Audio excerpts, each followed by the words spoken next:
অবশেষে দেখতে দেখতে চলে এলো ডিসেম্বর মাস। আসসালামু আলাইকুম, দীপা বলছি। অনেক দিন পর আপনাদের জন্য ছোট্ট একটা ভিডিও। তো আমরা চলে এসেছি পিৎজা বার্গে, সাথে কিন্তু বোনের পরিবার, ভাইয়ের পরিবার সবাই আছি। মোটামুটি 9 জনের একটা ছোট্টখাটো একটা দল। তো বরিশালে পিৎজা বার্গ নতুন এসেছে, বাচ্চারা খুব এক্সাইটেড পিৎজা বার্গে যাওয়ার জন্য, কিন্তু আমাদের একটু ডাউট ছিল আসলে আমরা জায়গা পাবো কি না।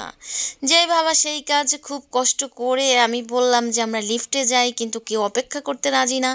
খুশিতে খুশিতে 3rd ফ্লোরে চলে গেল, হেঁটে হেঁটে সিঁড়ি দিয়ে।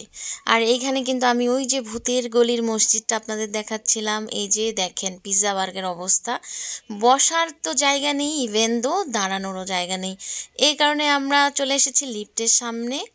ভাবি আর অন্যান্য বাচ্চারা কিন্তু চলে গেছে নিচে, আর এই যে আমরা 3জন লিফটে যাচ্ছি। কি আর করার বলেন, আমাদের হচ্ছে পরিশ্রম করতে ভালো লাগে না। আর বাচ্চাদের তো ভীষণ মন খারাপ হয়ে গিয়েছে, পিৎজা বার্গে এসে একেবারে খাওয়া দাওয়া করা সম্ভব হয়নি। যাই হোক, ভালো থাকবেন সবাই, আল্লাহ হাফেজ।